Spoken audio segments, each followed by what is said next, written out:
17 सितंबर को दशरथ लक्ष्मण केदारी जी नाम के एक किसान ने पुणे महाराष्ट्र में आत्महत्या कर ली।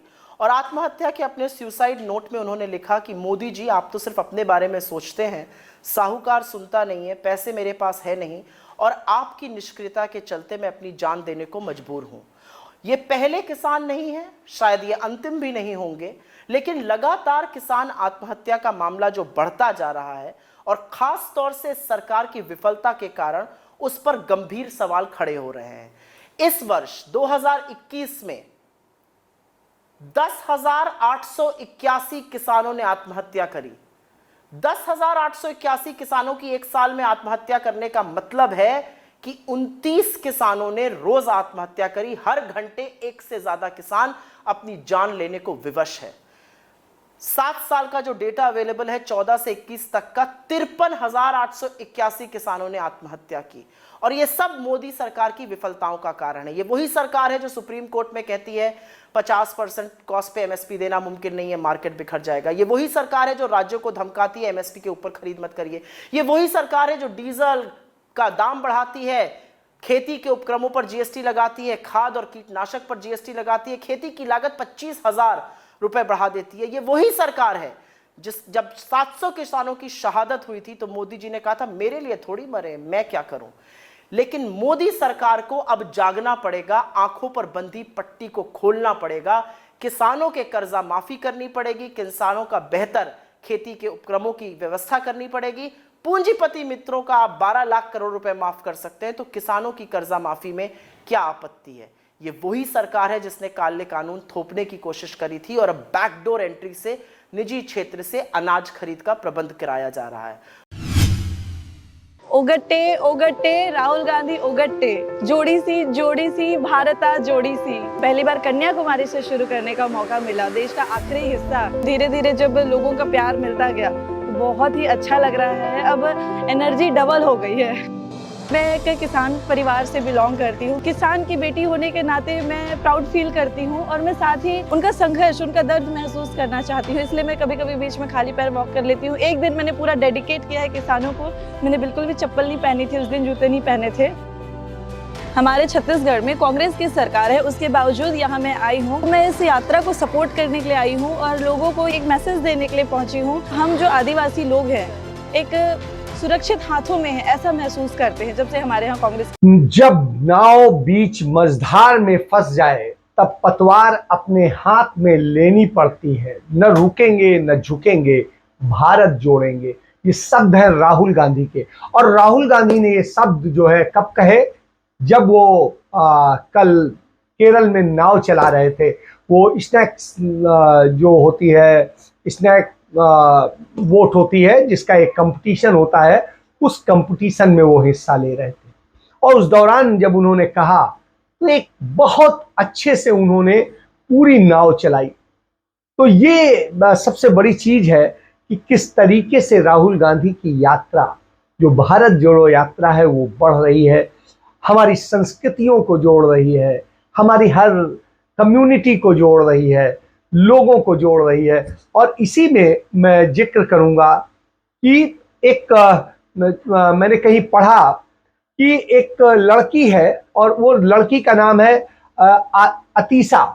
वो महाराष्ट्र से है और उसको जो है नासिक से, और उसको एयर इंडिया में नौकरी मिल गई।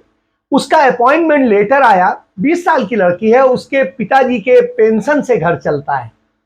तो ये नौकरी बड़ी मुश्किल से, मतलब उसने बड़ा किया था, पास हुई, आ गई, अपॉइंटमेंट लेटर आ गया। और जब अपॉइंटमेंट लेटर आया उसी समय उसका भारत जोड़ो यात्रा के लिए उसने आवेदन किया था, तो उसमें उसका चयन हो गया। और चयन होने के बाद में अब उसके पास ये था कि वो फैसला करे कि वो नौकरी करे या भारत जोड़ो यात्रा में जाए। उसने फैसला किया कि वो भारत जोड़ो यात्रा में जाएगी, नौकरी नहीं करेगी। नौकरी के लिए वो बाद में सोचेगी, पहले भारत जोड़ो यात्रा के लिए, क्योंकि उसका मानना है कि देश में तिरंगे से लपटा हुआ उसका शरीर जाना चाहिए। वो इस देश के लिए मरना मिटना चाहती है, इसके लिए जान देना चाहती है। वो कहती है नकली राष्ट्रवादियों के साथ नहीं मैं जाऊंगी, उन लोगों के साथ नहीं जाऊंगी जो सालों साल तिरंगे का अपमान करते रहे, उसे अपने उसमें नहीं फहराया, उनके साथ नहीं जाऊंगी। जो नकली पूरा राष्ट्रवाद के और तमाम सारी चीजों के नाटक करते हैं, मैं उनके साथ जाऊंगी जो सचमुच राष्ट्र के लिए लड़े और राष्ट्र के लिए सब कुछ अपना त्यागा, उनके साथ जाऊंगी। इसी तरीके से कानपुर की लड़की है प्रतिभा अटल पाल, इनके जो ससुर साहब थे वो कांग्रेस पार्टी के कार्यकर्ता थे। एक बार उन्हें टिकट भी मिली कानपुर से, और टिकट जब मिली तो आप सोचिए इंदिरा गांधी ने अचानक एन वक्त पे कहा कि ऐसा है आपकी टिकट मैं काटना चाहूंगी। उन्होंने बड़ी खुशी से वो गए और इंदिरा जी को टिकट वापस कराए, और उसके बाद में इंदिरा जी ने जिसको लड़ाया वो हार गया, क्योंकि पाल के समर्थन में सब कोई था। लेकिन ऐसा नहीं है कि उनका ये छिन जाने के बाद पूरी जिंदगी की मेहनत के बाद में टिकट मिली थी, ना मिलती तो वो कांग्रेस छोड़ देते। उन्होंने कांग्रेस खुद भी थामी, बच्चों को भी थमाई, उनके पति भी आना चाहते थे लेकिन वो सरकारी नौकरी में चल गए, घर चलाना था, कुछ करना था, तो उन्होंने अपनी पत्नी को उतारा और कहा कि नहीं तुम लड़ो। और प्रतिभा अटल पाल, और ये अटल कोई वो नहीं है, अटल टाइटल उनके ससुर साहब को इंदिरा जी ने दिया था, और इंदिरा जी ने जब ये अटल शब्द उनके टाइटल दिया था तो आज उनका परिवार अपने नाम के आगे सदैव अटल लगाता है, चाहे परिवार का कोई सदस्य।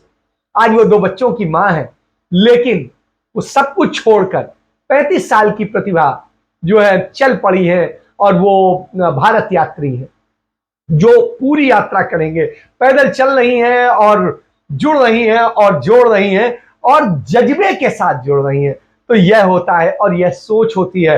वो कहती हैं कि जब राहुल गांधी अकेले में सबके साथ भारत यात्रियों के साथ में रोजाना चर्चा करते हैं तो एक बात कहते हैं कि यह मीडिया आपको नहीं दिखाएगा, यह मीडिया आपकी बातें नहीं ले जाएगा, यह मीडिया उनके साथ चलेगा जो धन पशु हैं, यह मीडिया उनके साथ चलेगा जो एक पूरा नैरेटिव गढ़ते हैं और उनसे वो डरती है। या तो डर और पैसा सबके साथ चलेगा। आपको अपना मीडिया खुद बनना है, घर घर खुद जाना है, खुद बताना है, और आपको ही बनना है। यही इस भारत यात्रा का जो है अस्तित्व है। तो इस चीज को लेके बहुत अच्छे ढंग से दीपक असीम ने डिफाइन किया है। मैं कहूंगा कि आपको कि दीपक असीम को जरूर पढ़ें और उनसे जाने कि क्या है। तो यह भारत यात्रा है, यह भारत जोड़ो, यह उसके लिए आज भी त्याग है। यह दर्शाता है कि कांग्रेस में त्याग करने की भावना क्या होती है। यह देखिए, वहीं दूसरी तरफ कल मैंने बच्चों के साथ कॉन्वर्सेशन हो रहा था मेरा, और एक लड़की ने मुझे सवाल पूछा, भारत जोड़ो का मतलब क्या है। मैंने कहा कि देखो, अगर आप भारत जोड़ो समझना चाहते हो तो पहले आपको भारत समझना पड़ेगा। तो मैंने उससे काउंटर क्वेश्चन पूछा, भारत क्या है? तो उसका जवाब आया, Bharat is the people of India living in harmony. तो मैंने फिर पूछा, तो if the people of India are not living in harmony, is it Bharat? She says no, that is not Bharat. So the question is, are the people of India living in harmony? And the answer, as far as I can see, and what that little girl could see, is that Bharat is not living in harmony. For me, India is a conversation between its people, and that conversation is broken down. And so if the conversation is broken down, India has broken down, and that conversation needs to restart. कोई नरेंद्र मोदी का मंदिर बनाता है तो कोई आदित्यनाथ का, अजय सिंह बिष्ट और आदित्यनाथ का मंदिर बनाता है। अयोध्या में आपने देखा कि किस तरीके से जो है प्रभाकर मौर्य ने एक मंदिर बना दिया है, किसका, और राम की तरह से दर्शाया है योगी आदित्यनाथ को। वो रोज उनकी आरती करते हैं, पूजा करते हैं और सब कुछ करते हैं। तो आप समझिए कि अभी इस स्थिति की भक्ति है, और इस भक्ति पर क्या कहा जाए तो यह है। दूसरी तरफ शर्मिंदा करने वाले लोग हैं। आपने देखा कि किस तरह से अरविंद केजरीवाल देश को शर्मिंदा करते हैं, देश के उसकी बात करते हैं कि एक तरफ झूठ पर झूठ बोले जाते हैं, दूसरी तरफ उनके यहाँ शिक्षा, स्वास्थ्य, सब कुछ दिल्ली से लेकर पंजाब तक बर्बाद होती दिखाई देती है। और पंजाब के मुख्यमंत्री तो दुनिया में नाक कटाते हैं और उनको अपनी शराबखोरी के कारण उतरना पड़ता है। तो आप समझिए कि उन्हें प्लेन से उतार दिया जाता है। जब यह स्थिति होती है तो आपको सोचना चाहिए। तो एक तरफ जोड़ने की लड़ाई है, एक तरफ तोड़ने की है, और इसी तोड़ने पर ही आता हूं कि आपको एक ममता बनर्जी का, जो मैं पहले भी कहता रहा हूं कि ये लोग एक नूरा कुश्ती का खेल के हिस्सा है, वही दिखाता हूं कि कल ममता बनर्जी ने एक अपने विधानसभा में प्रस्ताव पास किया कि किस तरीके से ईडी, सीबीआई और सब दुरुपयोग कर रहे हैं, और उन्होंने कहा यह दुरुपयोग नरेंद्र मोदी की जानकारी में नहीं, उनकी इच्छा से नहीं हो रहा है, इसे दूसरे लोग कर रहे हैं। मतलब नरेंद्र मोदी तो महान है, श्रेष्ठ है, तो आप समझिए राष्ट्र निर्माता है। तो इस तरह से बताने की वो कोशिश कर रही है। नरेंद्र मोदी तो इतने भोले हैं कि उन्हें कुछ पता ही नहीं कि उनकी सीबीआई क्या कर रही है, ईडी क्या कर रही है, क्या कर रहा है, कौन क्या कर रहा है। तो इसको आप समझिए। तो यह दर्शाने की जब कोशिश करती है तो सवाल उठता है कि आखिर वो ऐसा क्यों कर रही है, और जब यह आता है कि वो आखिर ऐसा क्यों कर रही, तो आप समझिए क्यों अचानक वो एकदम से बदल गई। इसके पीछे भी बड़ी साजिश, और इसमें भी जो असली हमारे देश के शासक हैं, जिन्हें गौतम अडानी कहते हैं, उन्हीं का असल में असर। गौतम अडानी के दो बड़े प्रोजेक्ट जो है पश्चिम बंगाल में, एक जो उनका तट का है उसको लेके समुद्री पूरा उनके बंदरगाह है, जो सबसे बड़ा बंदरगाह है, और उसके अलावा दूसरा जो है बिजली का प्रोजेक्ट है, जो बांग्लादेश को बिजली बेचनी है, जिसके लिए वहां की प्रधानमंत्री आई थी भारत। तो आप समझिए कि झारखंड में बिजली बनेगी और उसे किस तरीके से वहां ले जाया जाएगा और बेचा जाएगा। झारखंड में भाजपा की सरकार रहते हुए उनके लिए पूरा नियम बदल दिए गए, और बिजली में यह था कि कितने % वो देंगे उसको झारखंड को, वो भी खत्म कर दी गई सारी शर्तें। सारी बिजली वो बेच ले, कोई अब कुछ नहीं कह सकता। तो यह स्थिति। तो उस प्रोजेक्ट के लिए जाना है तो सब मैनेज कहां से हो रहा है, वहां से हो रहा है। और उन्होंने कहा कि ठीक है। क्यों? ममता बनर्जी के एक मंत्री जी बड़ी भारी रकम के साथ पकड़े गए, और उसके कनेक्शन ममता बनर्जी तक पहुंच रहे थे, और चूंकि उनके परिवार तक पहुंच रहे थे, उनके भतीजे तक पहुंच रहे थे, इसलिए ममता ने एकदम से रुख बदल दिया। मोदी जी, मोदी जी। तो अब मोदी जी उनके लिए भी वो हो गए। तो इस चीज को समझना पड़ेगा, और यही खेल है जो कहीं ना कहीं इसको लेकर के जब सवाल किया जाता है तृणमूल कांग्रेस के नेताओं से, तो वो क्या जवाब देते हैं ये भी जानने वाला है।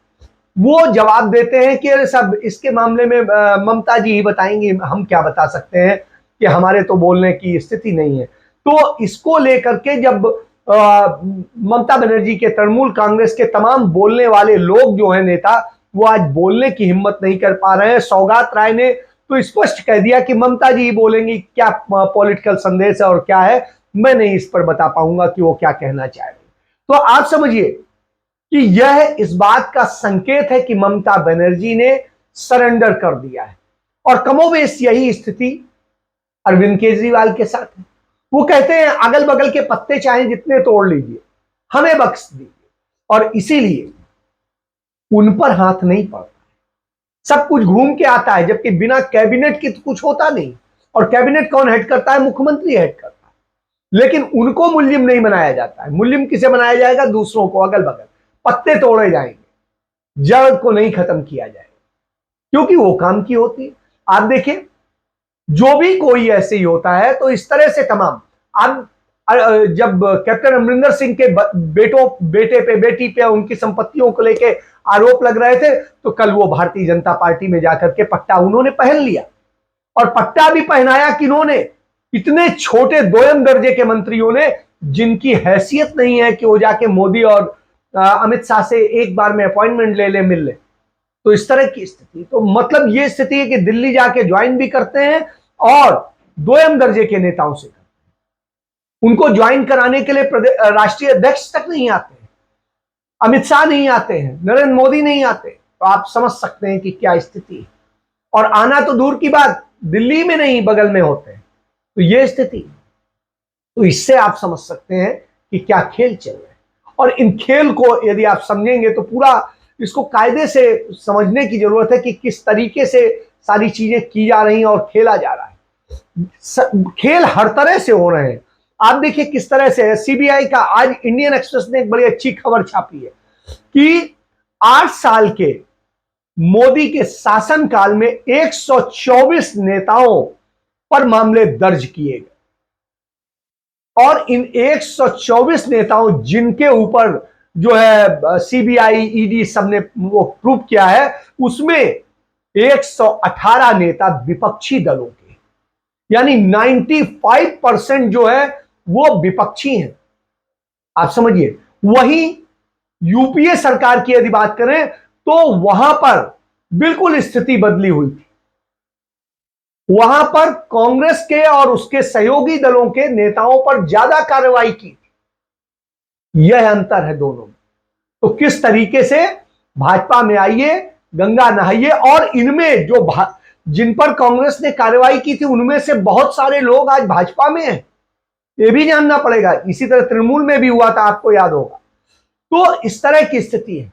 दूसरी तरफ हमारी देश की अर्थव्यवस्था कैसे जा रही है, गर्त में जा रही है, इन सारी बातों को समझना पड़ेगा। कैसे रोजगार छीने जा रहे हैं, इसे भी समझना पड़ेगा।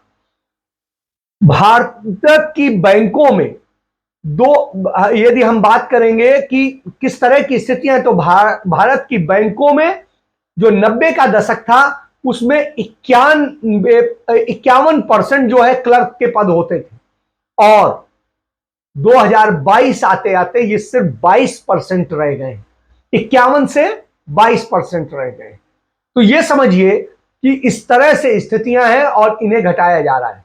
वहीं जो बड़ी सैलरी पाने वाले हैं, वो जो 27% के पद होते थे वो बढ़ाकर 69% कर दिए गए हैं। तो यह स्थिति है। मतलब कर्मचारी हटा दीजिए, अफसर बैठा दीजिए और खेल खत्म कर दीजिए। तो अर्थव्यवस्था की है। इसके बाद में अगले वित्त वर्ष में जो भारत की अर्थव्यवस्था होने वाली है वो बर्बादी की दिशा में जाने वाली है, आगे और बढ़ने वाली है। इसको जीडीपी करीब 4% तक हो सकती है अगले साल। इस तरह की स्थिति है जीडीपी का। तो यह स्थिति है व्यापार घाटे की, और इसको लेकर मोतीलाल ओसवाल फाइनेंशियल सर्विसेज ने जो अपनी रिपोर्ट जारी की है उसमें कहा है पहली तिमाही में व्यापार घाटा 3.8% होगा और उसके बाद दूसरी तिमाही में 5.5% होगा। और इससे क्या है कि देश का व्यापार घाटा बेतहाशा बढ़ जाएगा और इसके विदेशी पूंजी निवेश भी भारत में गिरेगा। और यही नहीं, अभी भी फिलहाल एक बात करें तो $13.6 बिलियन के करीब है, लेकिन पहली तिमाही में विदेशी संस्थागत निवेशकों ने $15 बिलियन बाजार से निकाल लिए और चले गए। इससे भी ज्यादा चिंताजनक है कि देश का विदेशी मुद्रा भंडार $530 बिलियन तक गिरने की संभावना अभी है। तो इस स्थिति में आप आ गए हो तो आप समझ सकते हैं कि कहां पर जा रहा है। रुपया डॉलर के मुकाबले 82 रुपए पे आ रहा है। तो जब वहां पहुंच रहा है तो आप जान लीजिए कि देश बर्बादी की दिशा में जा रहा है और उसे रोकना आसान नहीं होगा। ईडी, सीबीआई और ये सब खेलते रहिए और देश का कोई भला नहीं होने वाला है। तो जब यह स्थितियां हो तो निश्चित रूप से चिंताजनक हो जाती है। और यह भी चिंताजनक है कि किस तरह से हो रहा है। वहीं दूसरी तरफ पंजाब में आपने देखा प्राइवेट यूनिवर्सिटियों में किस तरह खेल चल रहे हैं। लड़की का एमएमएस बनाया जाता है और एक का नहीं दर्जनों लड़कियों के एमएमएस बनाए जाते हैं और कितनों के आगे सामने आएंगे पता चलेगा। तो आप समझिए, और ये किस तरीके से धीरे धीरे उन्हें जाल में फंसाया जाता है और कैसे किया जाता है। किसी लड़की का बना के उसको ब्लैकमेल किया जाता है और उसके जरिए कैसे उससे खेला जाता है, इन सारी बातों को समझने वाला। तो ये खेल चल रहे हैं। वही एक और बड़ी शर्मनाक स्थिति आई कि सहारनपुर उत्तर प्रदेश में जहां डबल इंजन की सरकार है, वहां कबड्डी खिलाड़ियों को जो लड़कियां थी उनको भोजन जो देना था वो भोजन टॉयलेट में वो कराया गया और दिया गया। तो आप समझिए, जब अवार्ड लेके आते हैं, कोई भी पुरस्कार लेके आते हैं तो बड़े बड़े मंत्री, बड़े बड़े लोग उनके साथ फोटो खिंचाते हैं और ये दिखाते हैं कि आज हमने ये माहौल दिया जिसके कारण ये अवार्ड आए हैं। दूसरी तरफ उनके साथ किस तरीके से हो रहा है इसको समझना चाहिए। इससे निकृष्ट क्या होगा कि बच्चियों को भोजन टॉयलेट में मिल रहा है। आप इस बात से समझ सकते हैं वो खाने के लिए मजबूर है इसलिए खा रहे हैं, नहीं तो वहां सांस लेना मुश्किल हो उतने गंदे टॉयलेट में इस तरीके से। ये तो ये चिंता का विषय होता है और ये सारी चीजें किस तरीके से हैं तो ये बताती हैं कि हम कहां जा रहे हैं, कैसे जा रहे हैं, क्या कर रहे हैं। तो आप ममता बनर्जी और अरविंद केजरीवाल से तमाम उम्मीदें पाले रहिए, लेकिन वो कुछ होने वाली नहीं है, क्योंकि वो बी टीम थे, हैं रहेंगे। असल में लड़ाई कहां वास्तविक होती है, जहां वैचारिक विरोध होता है, और कांग्रेस और भाजपा ही इकलौते हैं जिनमें वैचारिक विरोध, और विरोध इसलिए है, एक राष्ट्र के लिए त्याग करने की भावना रखती है वो कांग्रेस पार्टी है, एक राष्ट्रवाद का और हिंदुत्व का शगुफा छोड़कर राष्ट्र को बर्बाद करती है और राष्ट्रवाद चिल्लाती है वो Bharatiya Janata party.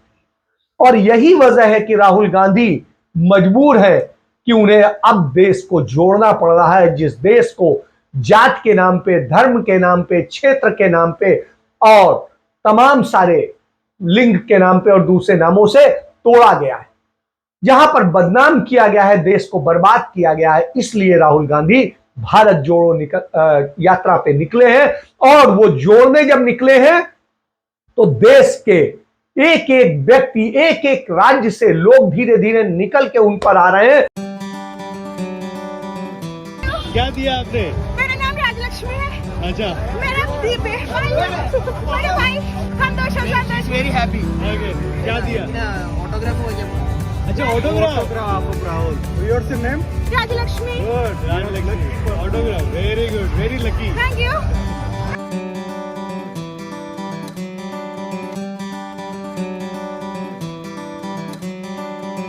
Our dream come true. We all hope that he will become Prime Minister of our India. No words to express. Our hearts are beating fast. It was a priceless moment. We are very happy that Rahul ji has come to Kerala. Good. Pray that something Good come comes to out from India. that. And we hope and pray that he will come on the chair and rule the India.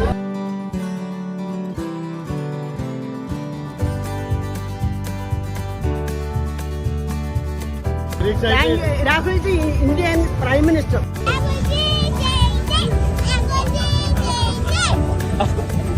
और उनका काफिला आज 1,00,000 की क्षमता वाला हो गया है। जो 30,000 की क्षमता से चला था आज 1,00,000 की क्षमता में हो गया है।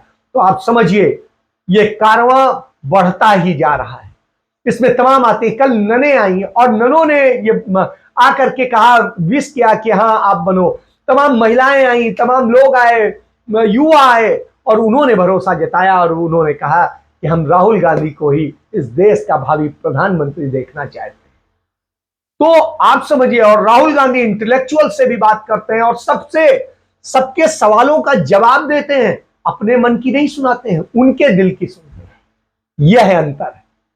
तो देश की ही नहीं, दुनिया की सबसे बड़ी, किसी भी लोकतांत्रिक राष्ट्र की सबसे बड़ी पदयात्रा राहुल गांधी कर रहे हैं, और उस यात्रा को भारत जोड़ो यात्रा है, और वो जोड़ने में सफल हो रही है। इसके साथ मैं अपनी चर्चा समाप्त करता हूं। आग्रह करूंगा, सच को पहचानिए, जानिए और सच के साथ खड़े होइए। यदि आप अपने से, अपने बच्चों से, अपने देश से सबसे प्यार करते हैं तो। इसके साथ जय हिंद, जय भारत, वंदे मातरम।